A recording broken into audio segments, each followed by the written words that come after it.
Hello Gemini, Sun, Rising, and Venus signs. Kumusta kayo? Sana ba'y nasa mabuti kayong kalagayan? Welcome back po sa Star Tarot.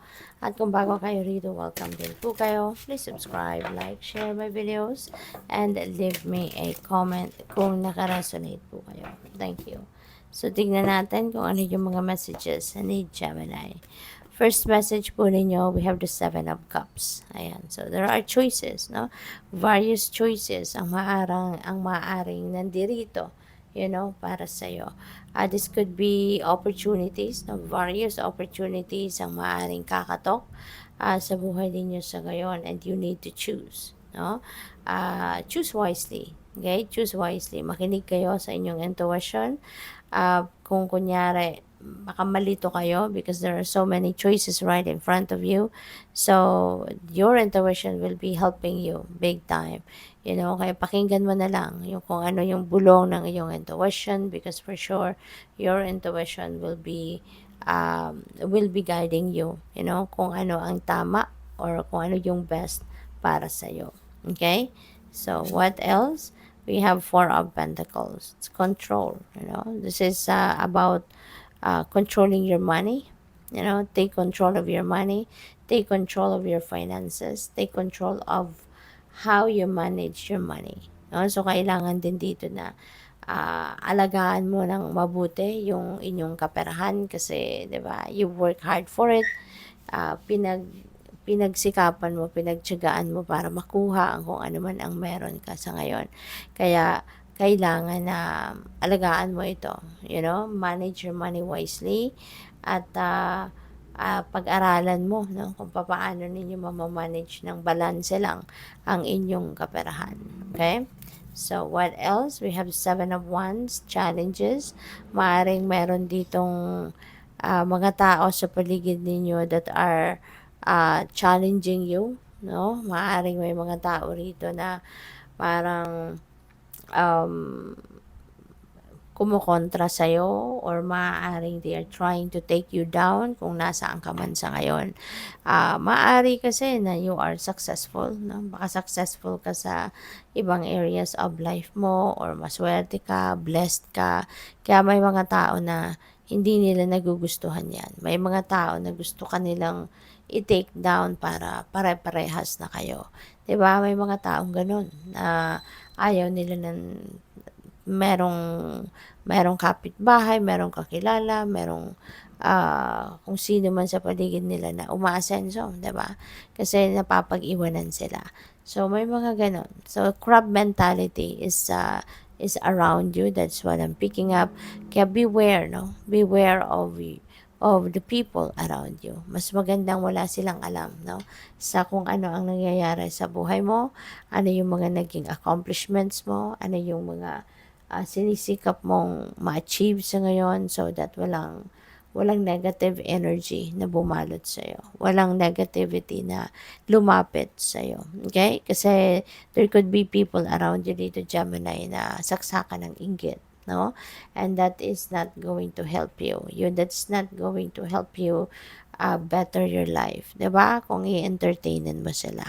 Kaya, maging ano ka lang, maging mapagmatsyag ka lang. And as much as possible, iwasan mo na magkomento sa mga sinasabi ng iba, because sometimes, people are, alam mo yun, nagfi-fishing lang, 'di ba, ng reaction. Maaring may sasabihin sa iyo, kukunin lang nila kung ano yung reaction mo, and then they're gonna use it against you. May mga ganon. Kaya, ingat kayo sa mga nakakausap ninyo. Okay? Because always remember na hindi lahat ng nakangiti sa iyo ay mabait sa iyo. Hindi lahat ng nakangiti sa iyo ay loyal sa iyo, ay sincere sa iyo. Sometimes, yung mga nakangiti sa iyo, sila yung mas mga nakakatakot kausap. Okay? Kaya, use your intuition always para magabayan kayo, no? If as a certain person, no, is worth your trust. Okay? So, yun. So, by the way, I would like to say hi muna and shout out sa ating beloved channel member na si Alexander Toralba 3777. Maraming salamat po for your support. And Maraming salamat din po sa patuloy ninyong pag-send ng donasyon through Super Thanks. God bless you more po. Napakalaki ng inyong puso.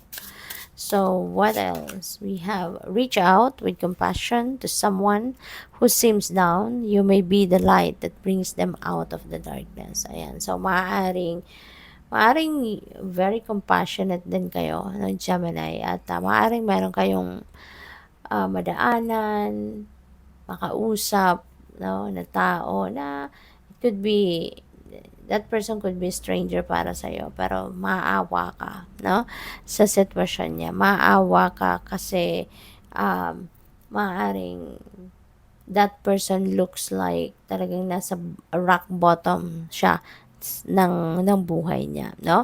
Kaya maaaring ikaw yung makakatulong sa taong ito, maaaring ikaw yung gagawa ng paraan, no, para ma-uplift yung spirits, no, ng taong ito. Kaya good luck sa'yo. So, what else? We have some days it's more difficult to find something positive. So, keep looking. It's there. Okay?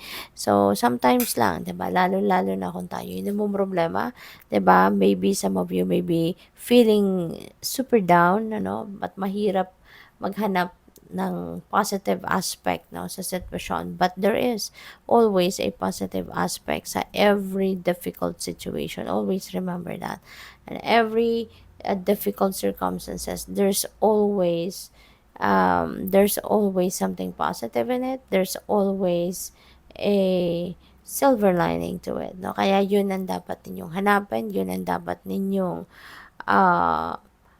dapat ninyong hanapin, yun ang dapat ninyong paghugutan, no, ng motivation, ng inspiration, because that's going to help you solve your problems, okay? So just keep looking for it. So good luck, Gemini. Thank you for watching. Love and light. Namaste.